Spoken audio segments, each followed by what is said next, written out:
of the time, if you recollect the time when Mr. Matilal rang you up and said that, would you like to come for this expedition? What were your thoughts in your mind? And you know, as you lead a normal life with the children and your work, you must have thought that how am I going to fit this thing and that thing and everything so you could make this trip.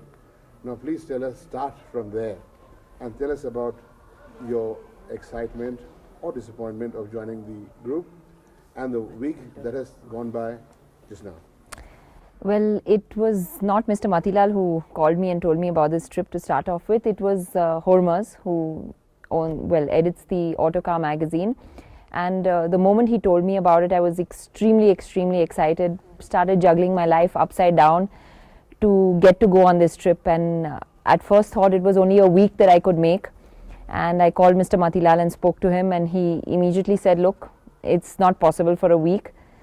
So I turned some more tables, turned everything else upside down, and then decided I could do 2 weeks on this trip, which I still feel now after this whole week is a very short time. Week has really flown by. It's been an amazing experience. Every day is a different experience in itself. Everything is different.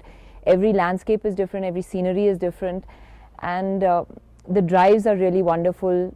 After all our rallying days, it's the first time I'm really driving up in the hills again, and it's been a great experience so far. Can you tell us what are some of the high points of the week? Well, the spectacular views of the mountains and the scenic beauty of this area is just something different. The driving has been wonderful. I've gathered new information, things that I never did before. I've learned to do bird watching, which I never did before, and I'm thoroughly enjoying it. It's something new for me. I've learned a lot. Renuka, it gives me the impression that you are driving alone in this car. Were there some co-people with you or co-group or something? I have some very funny co-people with me who keep me laughing throughout this journey.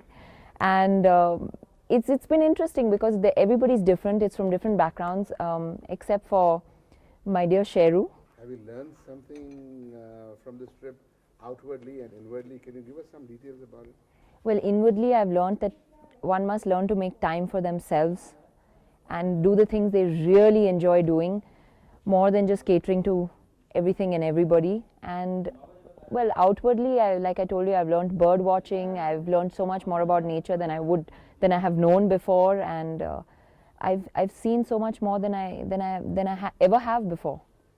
Any spiritual enhancement or excitement or enrichment? Yes, we've been to a lot of temples, and I particularly enjoyed Gangotri, which was a really nice place. It's been really nice and calm. Jageshwar yesterday was just a wonderful temple. There was just so much quiet and peace over there. It was really interesting. If I were an Italian, well, I've learned that there's a lot of sea been going on in Ladakh, so which I missed, unfortunately. Just for reflection, is there nostalgia that you won't be completing the trip, or you haven't joined the previous leg of the trip? Oh, very much so. It's a lot of envy when I hear everybody talking about Ladakh, and I'm extremely jealous, to put it that way. I really wish that I could have made more time, been on the rest of the trip, and since you've offered me that very tempting offer of cancelling my ticket, it sounds great, but unfortunately one has to go back to life.